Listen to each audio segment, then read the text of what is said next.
i totes les persones, les llegidores i llegidors que avui han organitzat aquest acte, que pot sorprendre les persones que no coneixen el Cercle d'Economia de Mallorca.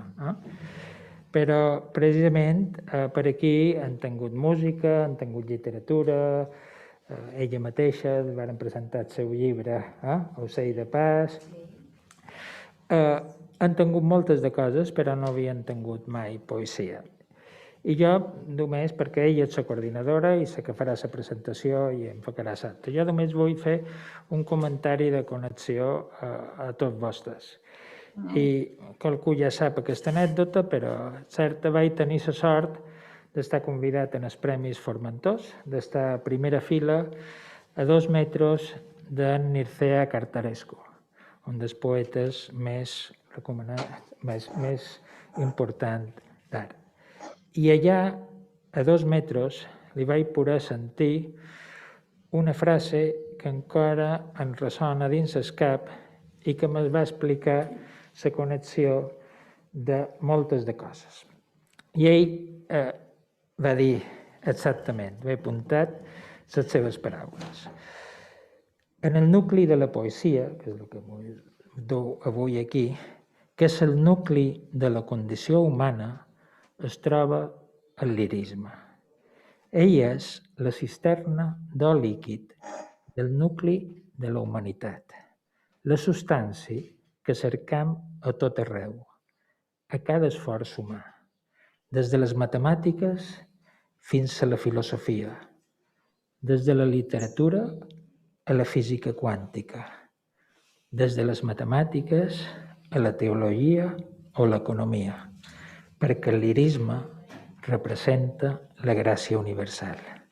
Maria Antònia Perelló, gràcies per dur la poesia en el cercle. Moltes gràcies a tots.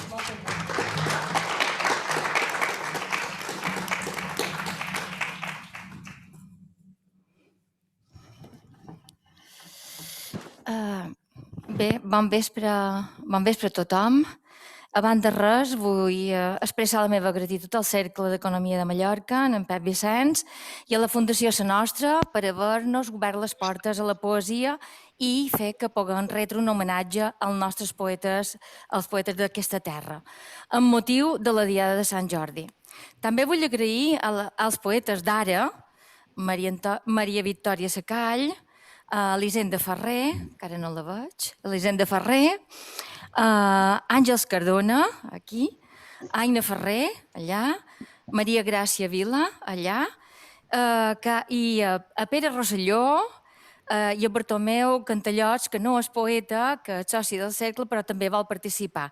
Gràcies a tots per haver volgut posar veu als poemes més destacats dels poetes del segle XX que ara llegirem. I sobretot voldria donar les gràcies a Pere Rosselló, que ha estat de gran ajuda, que ens ha fet aquest PowerPoint, que també ens ha ajudat a confeccionar aquest fulletó i ens ha ajudat en tot i per tot. Moltes gràcies, Pere, per haver-nos ajudat.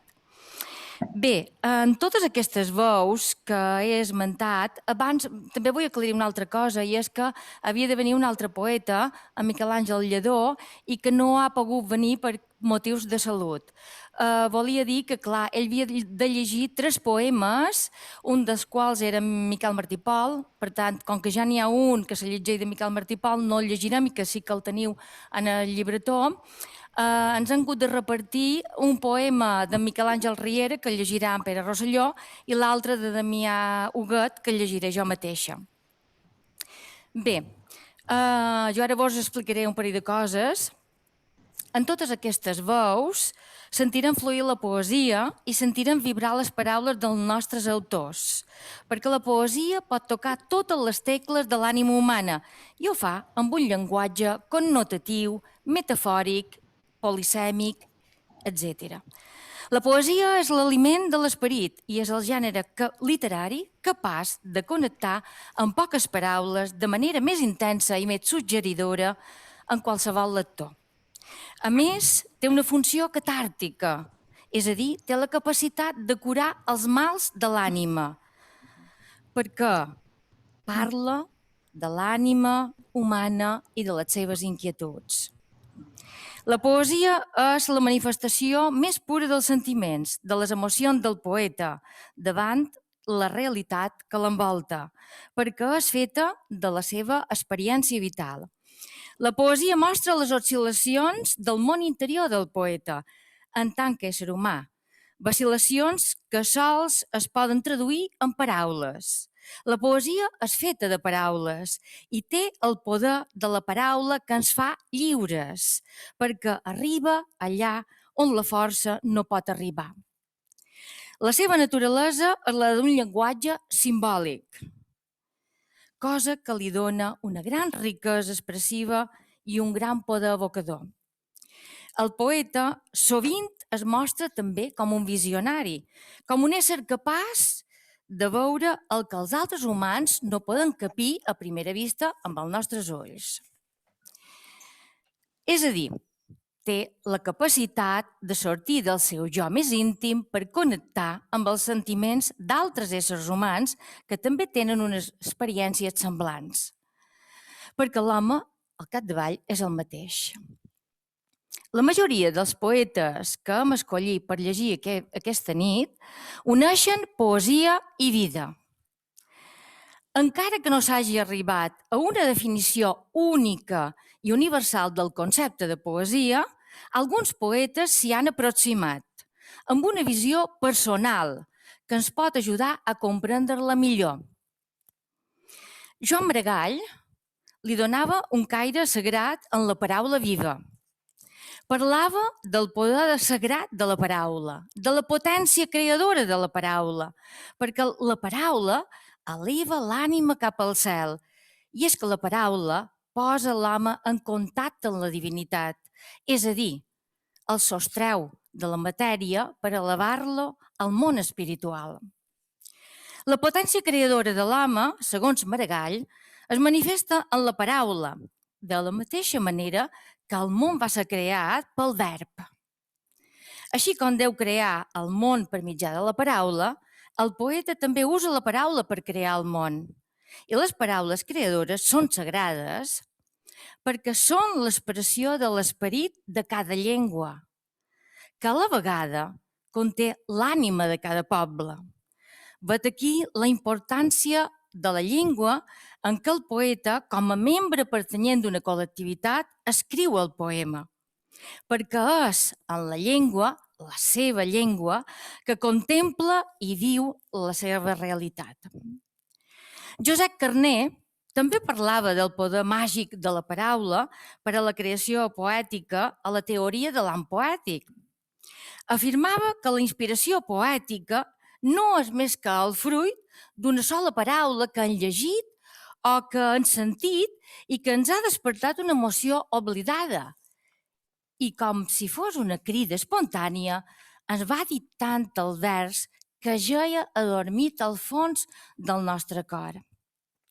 Miquel Costa i Llobera també entenia la poesia com una elevació de l'esperit que el posa en contacte amb Déu o l'inefable. Una experiència única que no es pot expressar amb un llenguatge corrent, perquè el poeta endevina que són alens d'una altra existència, perfums del paradís que el cor alcança, meravellosa essència en què es mescla el conhort i l'enyorança. Ens diu Costa al poema La Vall. En canvi, Joan Alcover diu que la poesia té les arrels en la inconsciència i que el país canta per boca del poeta. Entén la poesia com un art essencialment humà, com l'expressió més genuïna del sentiment humà. Reivindica la senzillesa de l'expressió lírica i de la sinceritat del poeta, perquè a Joan Alcover li interessava tot el que feia la d'humanitat, tot allò que tenia un rastre dels afectes, odis, records, aspiracions o desitjos que commouen l'humana criatura. En aquest sentit, es declarà poeta en tant que home. De fet, la seva lírica se situa entre les poesies més humanes que s'han escrit en català. Aquesta mateixa concepció de la poesia, que té com a centre l'ésser humà, La trobam també a la poesia de Miquel Àngel Riera, el qual, a la bellesa de l'home, confessa que de l'home li interessa fins i tot la podridura. La bellesa per a Riera és una eina que serveix per millorar el món i per millorar la vida humana. Carles Riba, un poeta postsimbolista, deia que escrivia per crear-se en les seves obres seguretats vitals, nascudes de la seva voluntat, i que una vegada escrites tenien vida pròpia al marge de la seva, com de la mateixa manera que un fill té vida pròpia respecte als seus pares. Assegurava que les grans obres són fruits naturals de la vida, perquè la poesia és feta de vida. Per a Maria Antònia Salvà, la poesia és el mitjà que la retorna als pensaments, a les sensacions, als sentiments de la primera edat, al paisatge i a la gent que la va veure créixer, que no és altra que el de la Mallorca rural de principis del segle XX. La poesia, per a Salvà, té la capacitat de connectar-la de bell nou en tot un passat derruït, que s'omple d'anècdotes de la vida quotidiana pagesa, de les tradicions i de les cançons populars que li fornien els temes de la seva poesia. Joan Salvà Papasseit, com Joan Maragall, atorga a la poesia un caràcter sagrat, sobretot quan afirma que el foc és la paraula i la paraula és Déu. Pensa que el poeta ha de guiar el pit, la ment i el braç, perquè la poesia és feta de passió, de raó i de treball. Per ser poeta en majúscula, diu, cal tenir el desig de lluitar pel bé de la humanitat i per la llibertat dels homes. I, sobretot, cal tenir-ne vocació. Per a Salvà Papasseit, el poeta és aquell que viu sols en la sinceritat i per la veritat. Miquel Martí Pol definia l'escriptura poètica com la capacitat que tenen els humans per explicar i per explicar-se, per comprendre i per estimar. I aquesta capacitat hi serà sempre que hi hagi homes. Assegurava que la poesia és una activitat, és una actitud davant la vida, una pràctica, una convicció que genera comprensió de manera espontània i convida a compartir la seva experiència amb els lectors, d'aquí que avui facem aquesta lectura. Al seu parer, la poesia obre les portes a la reflexió i a la llibertat en un món de pensament únic. I finalment, Vicent Andrés Estellés considerava que la missió del poeta és la d'expressar les petites vivències de la vida quotidiana, és a dir, fer l'inventari del cúmul d'insignificants passions que és la vida humana. Els nostres poetes, els poetes de la nostra terra, que aquesta nit llegirem, s'emmarquen en una època llarga que va des de final del segle XIX fins a final del segle XX.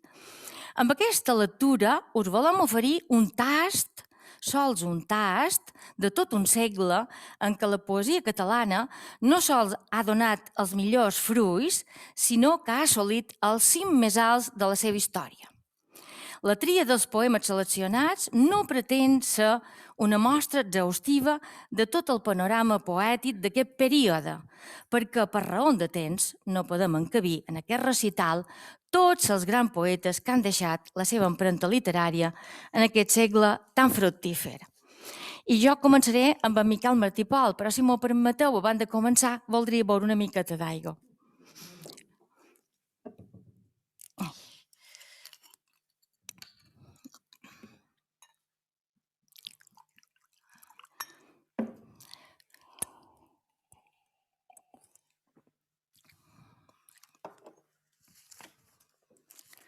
Començarem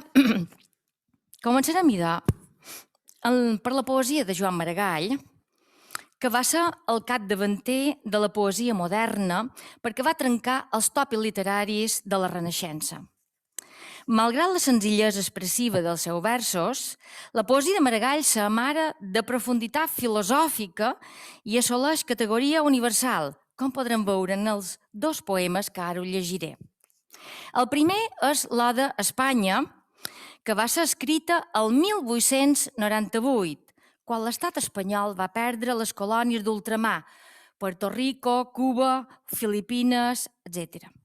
Maragall canta de manera tràgica l'absurditat d'entrar en una guerra que Espanya no podia guanyar i de la qual sortir arruïnada moralment i econòmicament. En aquest sentit, Maragall s'alinea amb el grup de regeneracionistes al costat dels poetes castellans de la generació del 98, Unamuno, Azorín, Valle Inclán, Antonio Machado. A l'Oda d'Espanya, el poeta català interpel·la aquesta és amb Joan Maragall. A l'Oda d'Espanya, el poeta català interpel·la aquesta Espanya de 1898, no sols per fer-li un retret de miopia, sinó que l'esperona perquè s'aixequi del marasme en què ha caigut i es regeneri de tanta misèria. I diu així: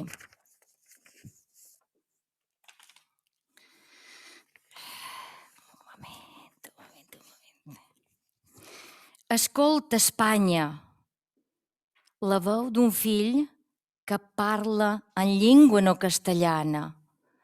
Parlo en la llengua que m'han donat l'àspera terra. En aquesta llengua pocs t'han parlat, en l'altra massa. T'han parlat massa dels saguntins i dels que per la pàtria moren. Les teves glòries i els teus records, records i glòries, només de morts. Has viscut trista. Jo vull parlar-te molt altrament. Per què vessar la sang inútil? Dins de les venes, vida és la sang. Vida pels d'ara i pels que vindran. Vessada és morta. Massa pensaves en ton honor i massa poc en el teu viure. Tràgic que duies a mort els fills. Te satisfeies d'honres mortals i eren tes festes els funerals. Oh, trista Espanya! Jo he vist els barcos marxar replens dels fills que duies a que morissin. Somrients marxaven cap a l'atzar i tu cantaves vora el mar com una folla. On són els barcos? On són els fills? Pregunta al ponent, a la ona brava. Tot ho perderes, no tens ningú. Espanya, Espanya, retorna en tu, arranca el plor de mare. Salva't, oh salva't de tant de mal, que el plor et torni fecunda, alegre i viva. Pensa en la vida que tens entorn. Aixeca el front, somriu els 7 colors que hi ha en els núvols. On ets, Espanya? No et veig enlloc. No sents la meva veu atronadora? No entens aquesta llengua que parla entre perills? Has desaprès d'entendre'n els teus fills? Adéu, Espanya. L'altre poema, Càntic espiritual, és un poema metafísic que parla sobre l'essència humana, que es qüestiona la vida després de la mort. L'esperit vitalista i nietzscheà de Joan Maragall li fan desitjar un més enllà terrenal en comptes d'un més enllà etern, tal com el concep el cristianisme. A Cant espiritual, Maragall cristianitza les idees de Goethe i Nietzsche, que creien que el que val la pena de viure és la vida terrenal i no un més enllà desconegut. I diu així Maragall, implora a Déu. Si el món ja és tan formós, Senyor, si es mira en la pau vostra a dintre de l'ull nostre, què més ens podeu dar en una altra vida?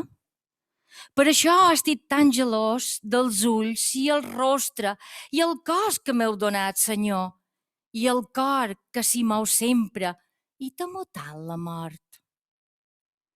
En quins altres sentits me'l fareu veure, aquest cel blau damunt de les muntanyes i el mar immens i el sol que per tot brilla?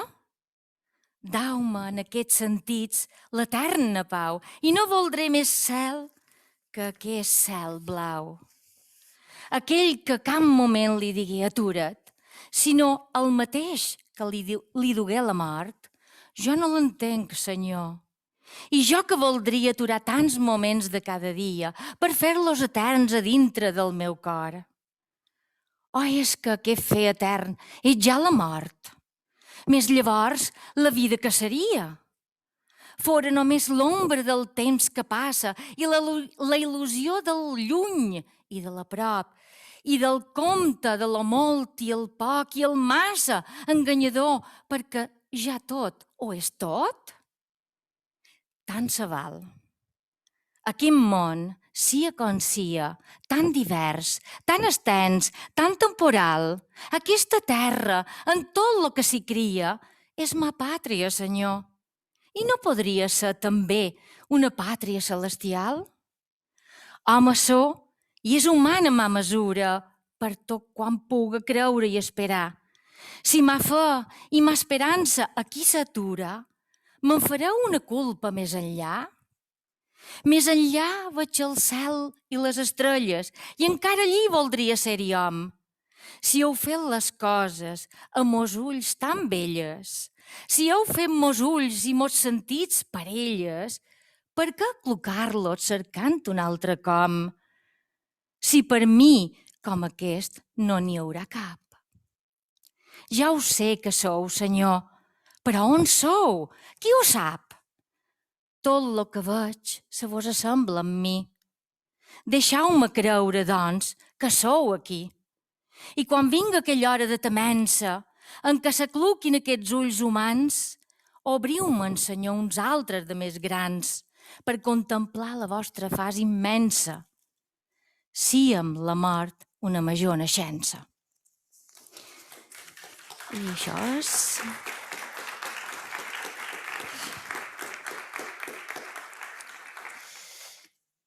I ara mon anirem a Miquel Costa i Llobera. Mon anirem a Miquel Costa i Llobera, a la poesia de Miquel Costa i Llobera, que bascula entre el romanticisme i el classicisme. El Pi de Formentor, que Àngels Cardona ara ens llegirà, va ser escrit el 1875, quan el poeta tenia 21 anys. Miquel Costa i Llobera hi dibuixa un paisatge real, cenyit a la geografia de Mallorca, que no és altre que el de Pollença i Formentor, amb el qual estableix una comunicació íntima. Es tracta d'un paisatge concret, que esdevé literari elevat a la categoria universal, perquè és el símbol no sols de Mallorca, sinó també de tota la Mediterrània i, sobretot, és un paisatge que, com podrem veure, reflecteix l'anhel del poeta d'enlairar-se per acostar-se a Déu i a l'infinit. Cedim la veu a Maria Àngels Cardona.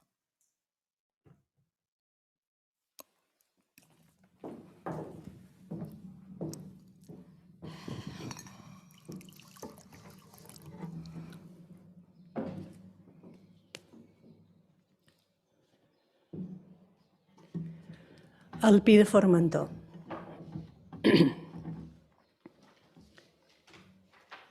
Mon cor estima un arbre més vell que l'olivera, més poderós que el roure, més verd que el taronger. Conserva de ses fulles l'eterna primavera i lluita en les ventades que tupen la ribera com un gegant guerrer. No guaita per ses fulles sa flor enamorada, no va a la fontanella ses ombres a besar. Més Déu ungí d'aromes sa testa consagrada i li donà per tron l'esquerpa serralada, per font l'immensa mà.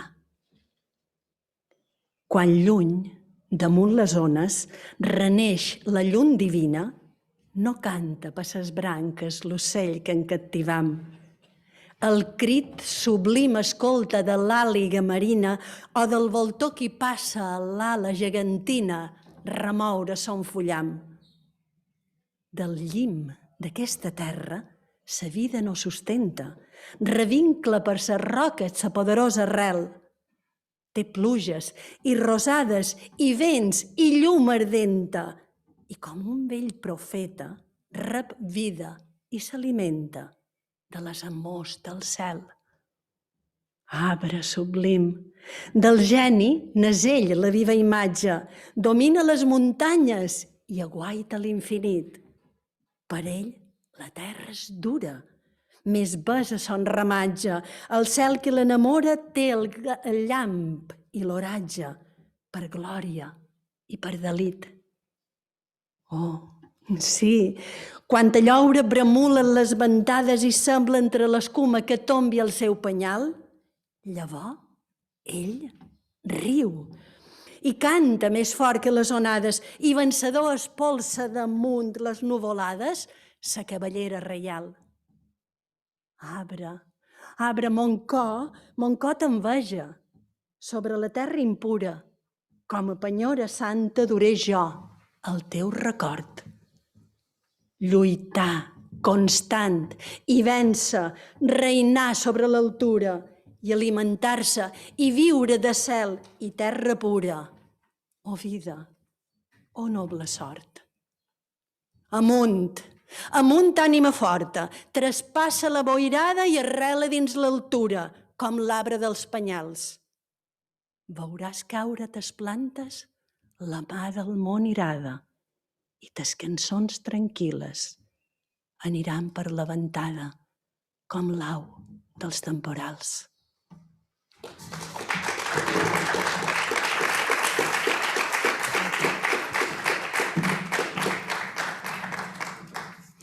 A continuació, Maria Victòria Secall ens llegirà el poema Desolació de Joan Alcover. Es tracta d'una elegia que Joan Alcover va escriure el 1901 arran de la mort de la seva filla Teresa, 14 anys després d'haver perdut la seva muller Rosa Pujol, en la qual havia tingut 3 fills, Teresa, Pere i Gaietà. A Desolació, Joan Alcover ens parla del seu estat d'ànim, d'ençà que va perdre les 2 roses de la seva vida. I per expressar-lo s'identifica en l'esqueix d'un arbre mig partit per la fúria d'un llamp, una imatge que expressa la virulència de la seva tragèdia personal. El poeta descobreix que en el si de la seva ànima ferida sorgeix la llavor de l'única esperança que, a partir d'ara, donarà sentit a la seva existència. El poeta convertirà la força del dolor en la justificació de la seva vida. Es nodrirà del dolor perquè ara només viurà per mantenir encesa la memòria dels que ja no hi són. Viurà per plorar els seus morts i perpetuar-los en la poesia. Cedim la veu a Maria.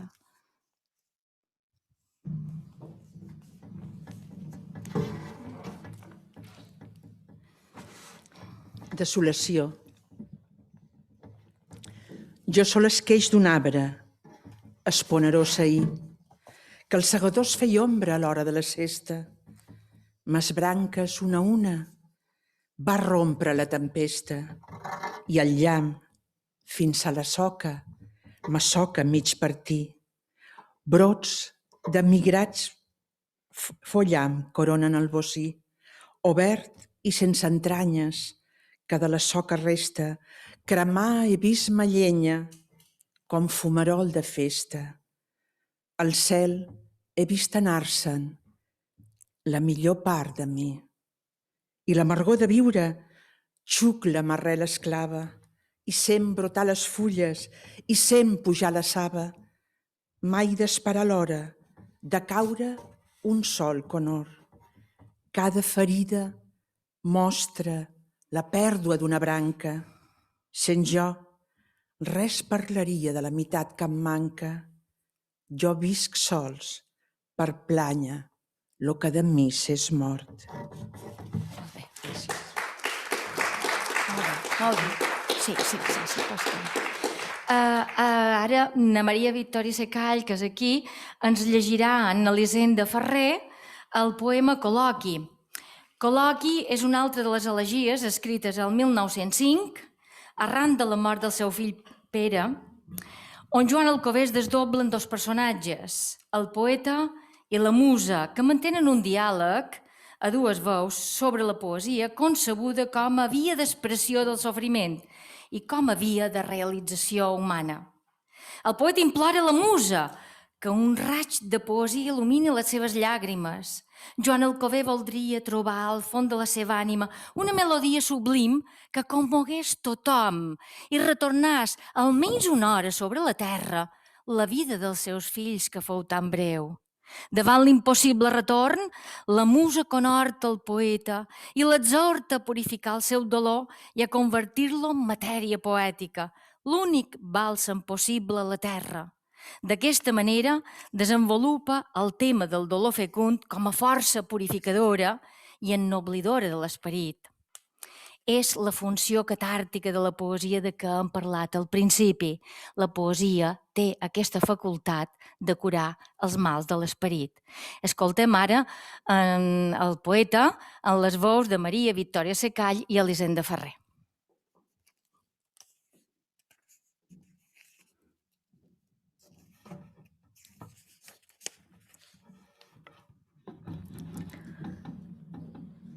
Per què de mi et recordes i a l'arpa d'altre temps les mans allargues i tot mullant les cordes de llàgrimes amargues, com pluja d'estalsdor solquen els rims la fosca de ton cor?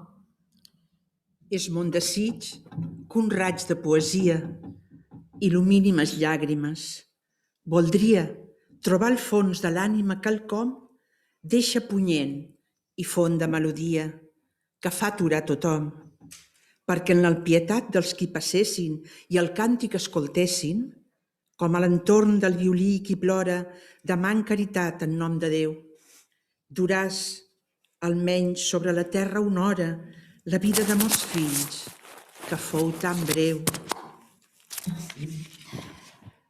La plenitud de vida no comença ni arriba l'home a sa virilitat sense que fermenti en l'ànima el llevat de l'íntima sofrença.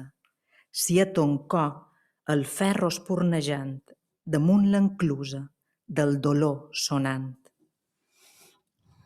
A mos infants no tornarà la vida, el broll de foc i el ritme dels martells sobre el metall de l'ànima enrogida. No em plany de ma dissort, em plany a ells. Si a l'espona del llit, quan s'aglaçava el cos, quan l'agonia els ulls enterbolia del jove moribund, li haguessin dit, de part de Déu, minyó, te'n vols anar? Ell, què hauria respost?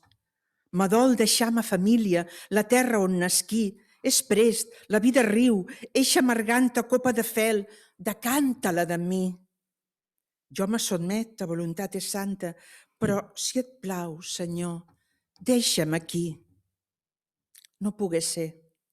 I se tancà la porta de ma casa una nit sense que ell tornàs i el duien a romandre al mateix vas de sa germana morta. Més tu deus a la vida ton tribut. No sents l'host qui se canta a si mateixa i avança menyspreant la multitud dels morts que tomben i els ferits que deixa. Mai la vegi tan bella com és ara la vida d'aquest món, que d'un encís crudel tota sa mare per parlar-me dels que ja no hi són. Plorar. També plorava Jesús davant la tomba de l'amic, ran de la fossa com un arbre estic que hi veu tota la saba. Més l'arbre ha de fruitar. Jo vull que l'oli del fruit amarg, com espremuda oliva, cremi tot en la llanta que aureoli dels dos adolescents la imatge viva. Si la força del geni més estranya, tan gran com ell, s'aixeca mon dolor, i jo puc llavorar l'alta muntanya per esculpir-li un monument d'amor. Molt bé. Elisenda.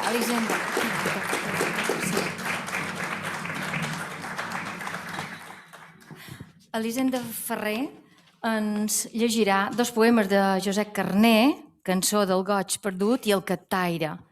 Conegut com el príncep dels poetes, Josep Carner va ser una figura de clau del noucentisme que promogué un retorn de la poesia al món clàssic, a la mediterraneïtat, a l'equilibri i a la perfecció formal, en definitiva, a l'obra ben feta. A Cançó del goig perdut, Carner tracta el tema de la caducitat dels plaers i de la fugacitat de la vida. Ens parla de la felicitat perduda i de la impossibilitat de recobrar-la, perquè tot és temporal i fugaç. És el tema clàssic del tempus fugit i de l'ubi sunt, és a dir, el poeta es demana on són les coses que han perdut. En canvi, el captaire, Carner hi tracta el tema de la caritat i de la injustícia social, en què els rics tanquen la porta als més pobres i els humils són els únics que estenen la mà als més desfavorits per ajudar-los. Elisenda, quan vulguis. Cançó del goig perdut. On has anat el goig que jo tenia? On has anat? Sota d'un bosc que no coneix el dia, de tot camí me n'era jo oblidat. O goig d'amor que etern em prometia.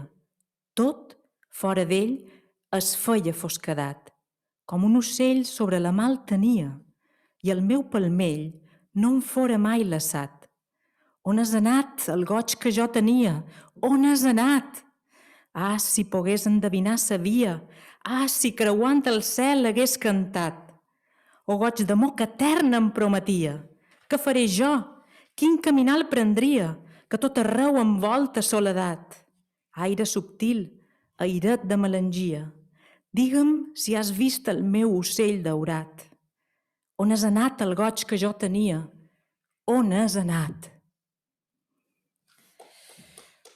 Bé. Gràcies. El captaire. Em volguéssiu donar un glob de vi i un cantellet de pa? A gent que va corrent per les calçades, amb les orelles i les mans tapades, cal deixar-los fugir. Déu-me perdó. De grans cases tancades i barrades, no m'ha pogut venir ni un rosegó. Deixaré tot seguit la vostra porta. No la faria el meu posat lluir. Però sabeu, el fred em desconhorta i sou l'última casa del camí. Que entri, dieu, mestressa i avi, i que a la llar sopem com bons germans. Oi, vora el foc, qui pugui beneir-lo amb la pretesa d'escalfar les mans. Que ell us valgui salut i bona anyada i dansi alegrement en la mirada dels promesos, dels vells i dels infants. Gràcies.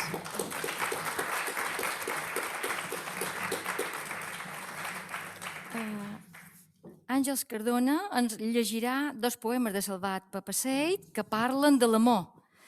Donen la mà i mestre d'amor, i recrea també el tema clàssic del Carpe Diem, que ens convida a viure l'instant perquè és l'única certesa que tenim. La poesia de Joan Salvat Papasseit destaca per l'entusiasme per la vida, malgrat la seva salut precària.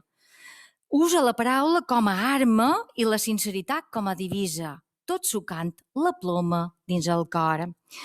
Al llarg de la seva trajectòria poètica es decanta per una poesia on pesen més les vivències que la retòrica i on la joia de viure guanya la partida a la mort absent a la seva poesia.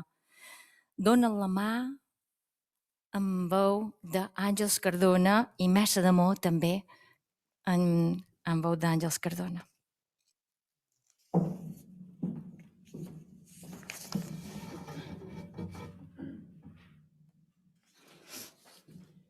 Dona'n la mà.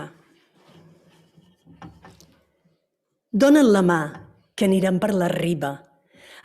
Ben a la vora del mar, amb el cor bategant i les mans enllaçades. Tendrem la mesura de totes les coses, només en dir-los que ens seguim amant. Les barques, llunyanes, i les de l'arena, prendran un aire fidel i distret. No ens miraran noves rutes, amb l'esguard lent de l'observador distret. Dóna'm la mà i arrecera la galta sobre el meu pit. I no temis ningú. I les palmeres en donaran ombra i les gavines, sota el sol que lluu, ens portaran la celebró que a beure d'amor, tota cosa a prop del mar. I jo, aleshores, besaré ta galta i la besada ens durà al joc de mà. Dóna'm la mà, que anirem per la riba, ben a la vora del mar, amb el cor bategant i les mans enllaçades. Tindrem la mesura de totes les coses, només en dir-nos que ens seguim amant. Gràcies. I mestre d'amor, si en saps el ple, no estalviïs el bes, que el goig de mà no comporta mesura. Deixa't besar i tu besa després, que ets sempre el llavis que l'amor perdura. No besis, no, com l'esclau o el creient, més com a vianant a font regalada. Deixa't besar, sacrifici fervent, com més roent, més fidel la besada. Què hauries fet si mories abans sense altre fruit que l'oreig a ta galta? Deixa't besar i en el pit, a les mans, amants o amada, la copa ben alta. Quan besis, veu, curi el veire, el teu temor. Besa en el coll, la més bella contrada. Deixa't besar. I si et quedava enyor, besa de nou, que la vida és contada.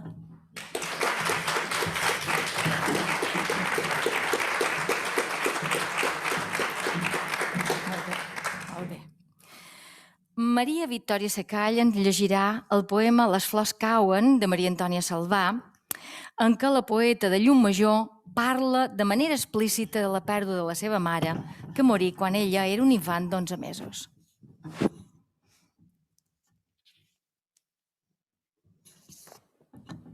Les flors cauen. Els ametllers somreien al ple de llur florida. Ploraven les campanes a dalt del campanar. Ploraven per ma mare, ja freda, sense vida, i l'eco s'escampava per dins l'emmetlerà. I jo, potser somreia als braços de Medida. Potser també plorava de veure gent plorar. Així, passà a ma vista l'esglai d'aquella mort, sense que em deixàs el rastre d'un pietós record.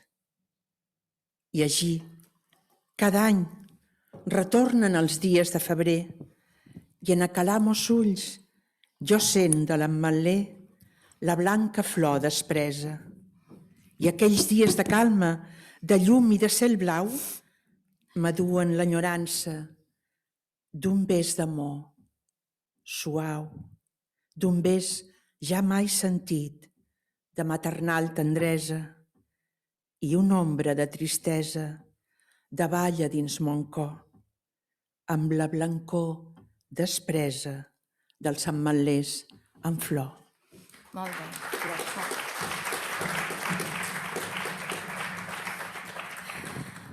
Pere Rosselló ens llegirà un poema de Salvatge del llibre Salvatge Cor de Carles Riba, en què Carles Riba es qüestiona l'origen i el final de l'existència humana, com un viatge que ens retorna al principi d'on hem sortit. El poeta ens diu que vivim del passat pensant en el futur sense gaudir del present. Quan vulguis, Pere.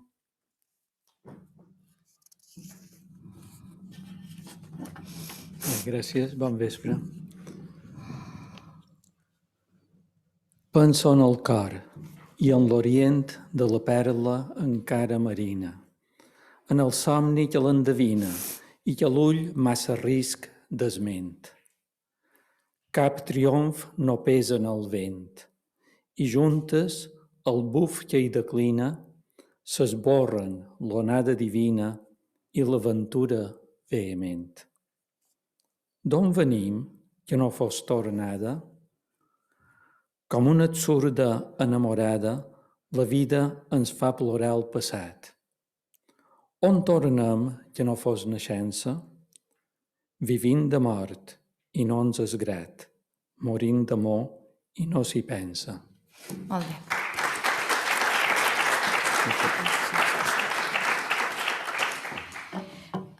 Bartomeu Rosselló Pòrcel és autor d'una obra breu perquè va morir als 24 anys de tuberculosi.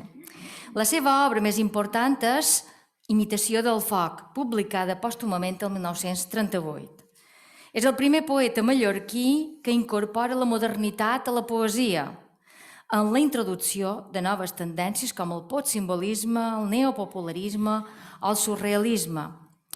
En Pere ara ens llegirà a Mallorca durant la Guerra Civil, on el poeta expressa l'enyorança de la seva terra quan era a Barcelona. Rosselló Pòrcel no podia tornar a Mallorca perquè la Guerra Civil li ho impedia. Tanmateix, en aquest poema, el poeta no parla de la Guerra Civil, sinó de la Mallorca que recorda idealitzada, de la Mallorca que deixà abans de partir cap a Barcelona, perquè a Mallorca, durant la Guerra Civil, passaven unes altres coses que no eren gens idíl·liques. Quan vulguis, Pere. A Mallorca, durant la Guerra Civil. Verdegen encara aquells camps i duren aquelles arbredes i damunt del mateix atzur es retallen les meves muntanyes. Allí les pedres invoquen sempre la pluja difícil, la pluja blava, que ve de tu, que dona clara, serra, plaer, claror meva. Soc avar de la llum que em resta dins els ulls i que em fa tremolar quan es recordo. Ara els jardins hi són com músiques i entorben, em fatiguen com en un tedi lent. El cor de la tardor ja s'immerseix, concertat amb fumeres delicades, i les herbes es cremen a turons de cacera, entre somnis de setembre i boires entintades de cap vespre. Tota la meva vida es lliga a tu, com en la nit les flames a la fosca. Molt bé.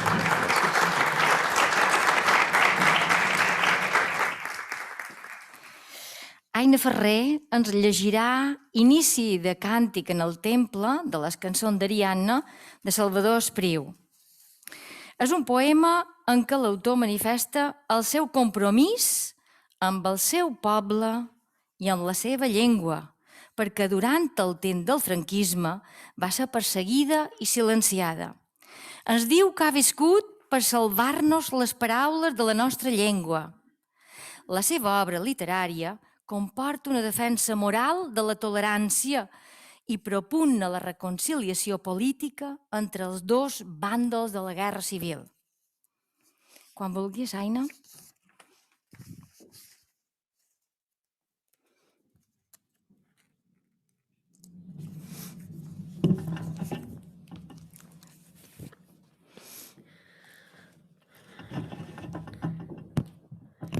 Inici del càntic en el temple. Ara digueu, la ginesta floreix, arreu dels camps hi ha vermell de roselles. Amb nova falç començam a segar el blat madur i amb ell les males herbes. Ah, joves llavis desclosos després de la foscor, si sabíeu com l'alba ens ha trigat, com és llarg d'esperar un alçament de llum en la tenebra. Però hem viscut per salvar-vos els mots, per retornar-vos el nom de cada cosa, perquè seguíssiu el recte camí d'accés al ple domini de la terra. Vàrem mirar ben al lluny del desert, davallàvem al fons del nostre somni. Cisternes seques esdevenen cims, pujats per esglaons de lentes hores.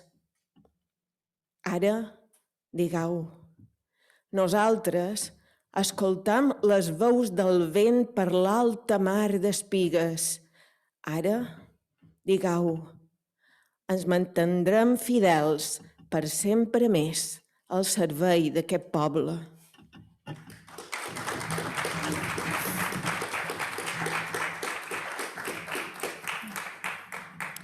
A continuació, Maria Gràcia ens llegirà un poema del Llibre de Meravelles de Vicent Andrés Estellés, en què el poeta valencià ens parla del seu amor a les paraules, al seu poble i a la vida quotidiana. Es tracta d'una poesia compromesa, feta des del poble i per al poble. De propietats de la pena. Les paraules inconscients que una tendresa et va dictar, on són? De vegades les dius, i les dius amb melancolia. Vares crear una família, tenies desig de pàtria. No era sols el desig d'un cos. Una voluntat fundadora, una intensa civilitat instaurares en el principi, un veïnat, un pis humil, la taula a punt, el llit a punt. Ara veus com creixen els fills i se t'imposa una consciència, la paraula greu i precisa, sentiment de comunitat. Aquest no és un text didàctic, és més bé un poema d'amor, el poema del teu amor, el poema de tot l'amor.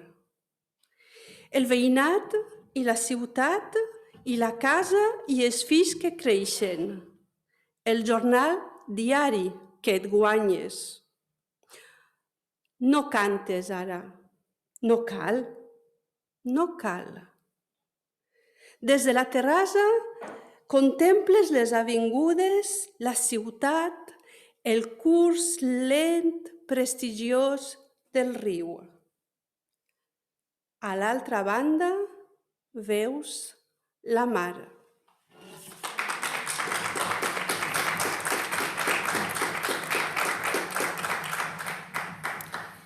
Aina Ferrer ens llegirà dos poemes de Josep Maria Llompart per a una música de Chopin i el circ.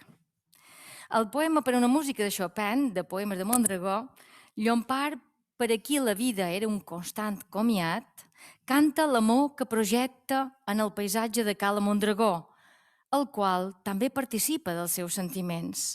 En canvi, el circ pertany al poemari Memòries i confessions d'un adolescent de Casabona, on Llompart evoca els moments més cabdals de la seva infantesa. Al circ, el poeta recorda el capvespre d'un Nadal en què el seu pare el va dur a veure els pallassos en cara de pena i els domadors vermells que jugaven amb les feres. Però els seus ulls rodons d'infant extasiat contemplaven corpresos la trapecista del circ que tenia els cabells blaus i els ulls rossos.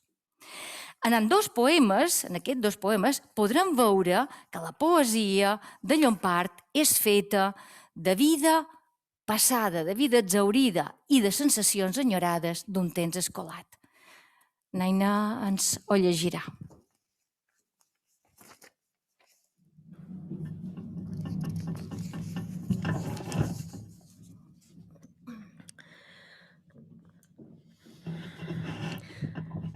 Per a una música de Chopin. Quan tu deies amor, els brolladors florien dins la tarda. Quan tu deies amor, un ocell s'encenia a cada branca. Tota la mar s'alçava de puntetes si el teu nom estremia a la distància. Te'n recordes, amor? Deies, amor, i l'herba de la font s'enamorava. Quina ona de silencis ha escampat les petxines per la platja. Quin oratge d'absència commou aquesta angoixa prinfilada. Al lluny, la teva mà, ja inútilment, dibuixa un llarg adeu al pit de l'aire.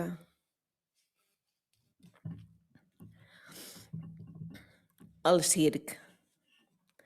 Aquella noia del circ tenia els cabells blaus i els ulls rossos.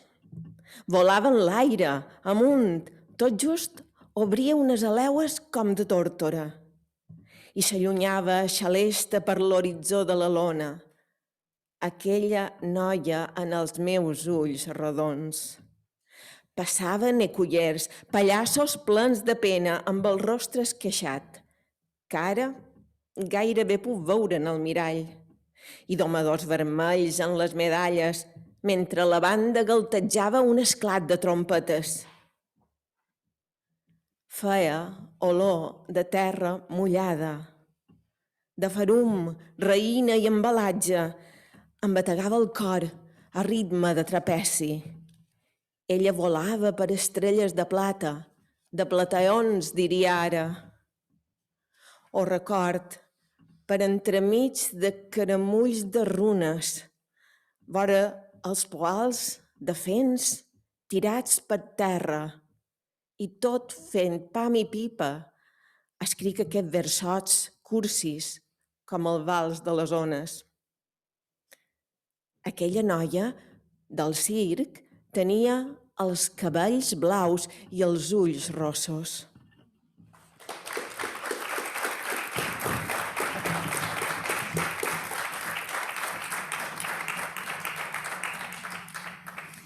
Blai Bonet és un poeta que incorpora un llenguatge nou, molt ric, ple d'imatges i de símbols, la majoria dels quals provenen dels poetes de la generació del 27, García Lorca, Rafael Alberti, Jorge Guillén.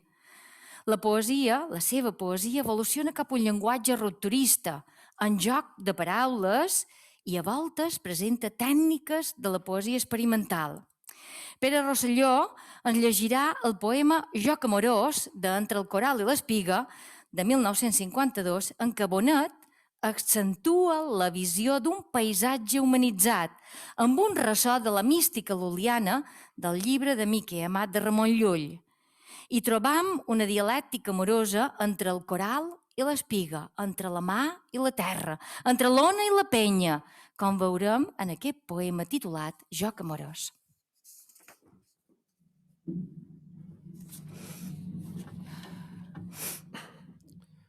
Joc amorós. El mar canta, lila, lila, malves, verdes, les penyes escoltant. Què me dius, mar lila, lila? Penya malva, penya verda, què en diràs? Jo et diré, mar lila, lila, que em perdonis si som muda pel teu cant, que les penyes són creades per mirar-te i sofrir amorosides ton palpar. Corre avant, mar lila, lila, corre enrere, lilejant, i et diré, mar lila, lila, que si passes tan sovint per ma gorja tos rulls blaus, que de cap en tiraré dins els teus braços, i la penya no hi serà, que la penya serà lila, lila, lila, com la mà.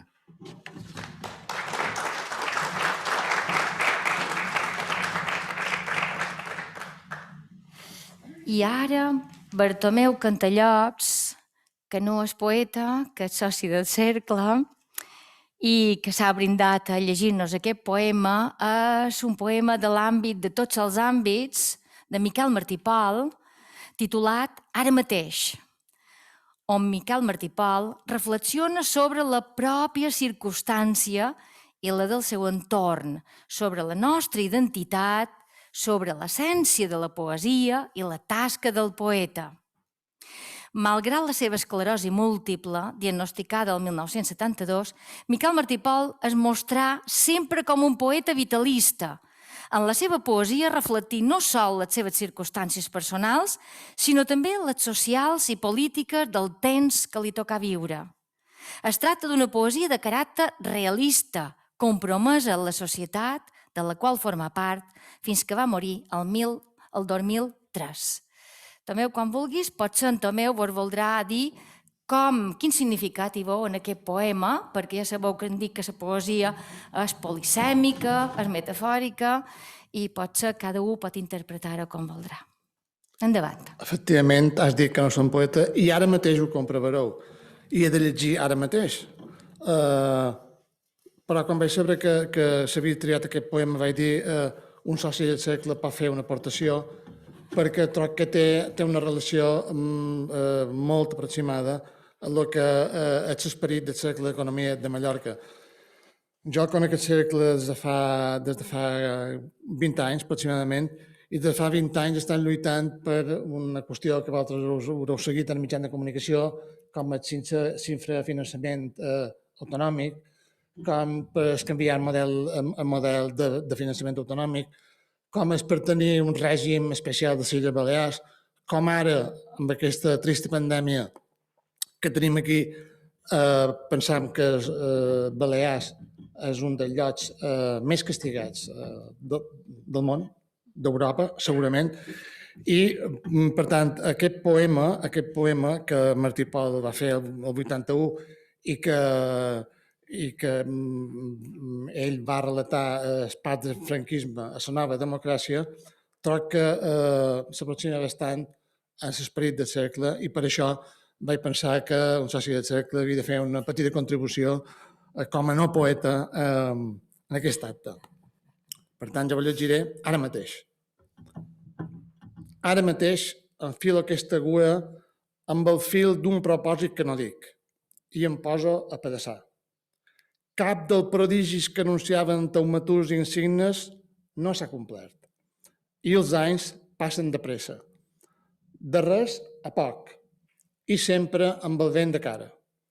Quin llarg camí d'angoixa i de silencis. I som on som. Més val saber-ho i dir-ho. I assentar els peus en terra i proclamar-nos hereu d'un temps de dubtes i renúncies en què els sorolls ofeguen les paraules i amb molts miralls mig estrafem la vida. De res no es val l'enyor o la complanta, ni el toc de displicent melanconia que ens posam per jersei o per corbata quan sortim al carrer. Tenim apenes el que tenim i prou. L'espai d'història concreta que ens pertoca i un minúscul territori per viure-la. Posem-nos dempeus altra vegada i que se senti la veu de tots, solemnement i clara. Cridem qui som i que tothom ho escolti. I en acabat, que cadascú vesteixi com bonament li plegui. I via fora, que tot està per fer i tot és possible.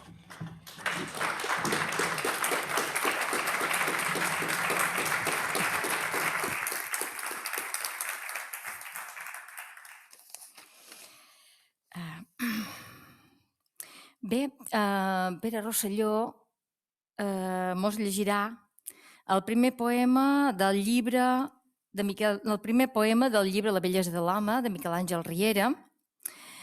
A La bellesa de l'home, de Miquel Àngel Riera, és la plasmació, tot el llibre és la plasmació, no és poema, és la plasmació poètica d'un ideari estètic, ètic i social.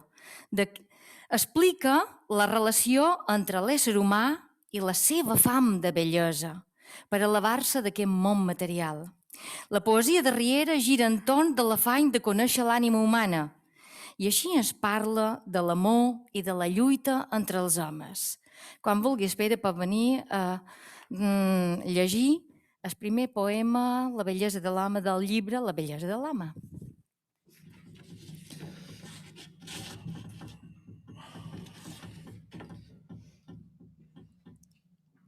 La bellesa de l'home és que crea bellesa. Podria semblar-me prou deixar-ho dit i anar-me'n. Si no sabés bé que m'urgiria cisellar més la frase, retocar-la, afinar-li el ressò fins que s'entengui que la bellesa és l'home que crea bellesa, que la bellesa és ell, que la treu del no-res i la fa eterna i a mesura innombrable d'una imatge, la seva, que sempre és adorable. Tant si ell és rei, ho sap i en fa ús, com si no passa de ser un efímer homúncul de vora via freda i hemoptosi nocturna, que arrossellant els peus arrossega enyorances, d'antiga baldor de vida quan li eren permeses elementals estètiques com deixar-se el bigoti. La bellesa del món és la que hi posa l'home, impura i caparruda, va d'una vida a l'altra, convertida en una eina per adreçar espinades, com la d'aquells que, mostís, ignoren que també els pertany un particular estil de llampegar en viu per a la façana dels altres. En la mateixa faldera en què jo, en tossudesa, d'entre tot l'espectacle, sempre m'aquieta en l'home, caldria cercar un nom distint per a distingir l'escampadissa, altra i fugissera que els déus han esborbat a l'entorn nostre, tot sumant el comú d'un panorama que encara, per entendre'ns, denominant bellesa en les mateixes lletres, com si la durada i la mesura seves, de tan distinta nissaga, poguessin saciar l'home, la terrible fam de l'home, l'escairada i mineral condició de ser-ho, inapel·lablement, cada dia, un a un darrere l'altre. De tot quant he dit, i de que sigui eterna la bellesa en què ell millora el món, deduirem sense esforç, respecte al Déus, l'evidència de ser la jerarquia més alta a cal home, creador del món, trist animal trist, del qual, quan ho és, m'interessa fins i tot la podridura.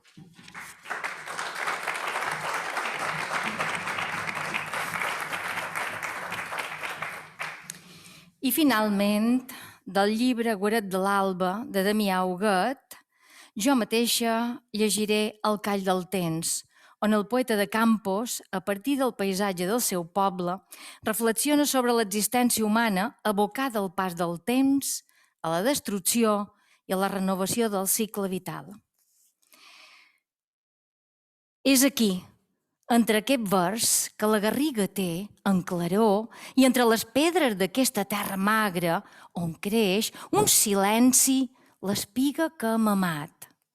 Els blaus de l'horitzó són sempre massa pàl·lids i negreix en fondals el ponent de l'atzar. Ningú no acudiria a trascar aquests paratges descalç entre parets sense conèixer els signes que fiten aquests camps tan solitaris sempre. L'espiga és més que un símbol i els romeguers no callen les colors dels sembrats que sempre enyoren pluges i saben que és inútil pregar al Déu del temps. Immensos cementers, verdor de call vermell, si el silenci roman en llunyans cants d'ocells, l'ombra del temps no dirà una paraula. El gra de cada espiga farà créixer més gra. Destí oscur entre camins oscurs, fites ben clares. La vila dorm plàcidament i repiquen les campanes. I això és tot.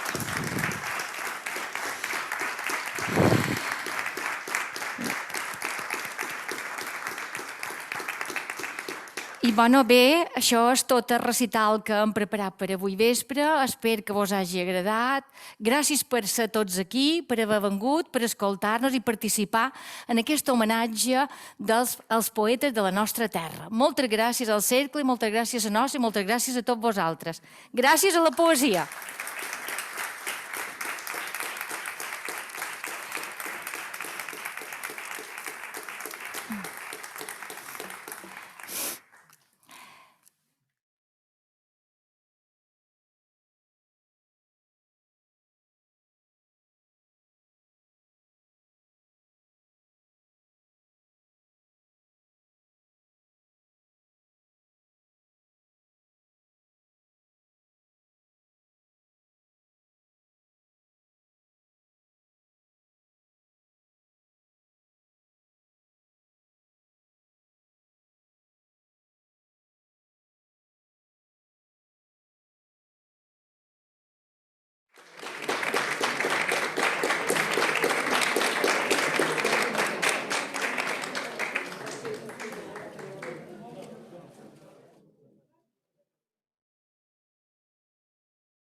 Tots sabeu que, o tots els que heu posat veu els poetes de la nostra terra, per favor, acosteu-vos que vos volem fer un obsequi.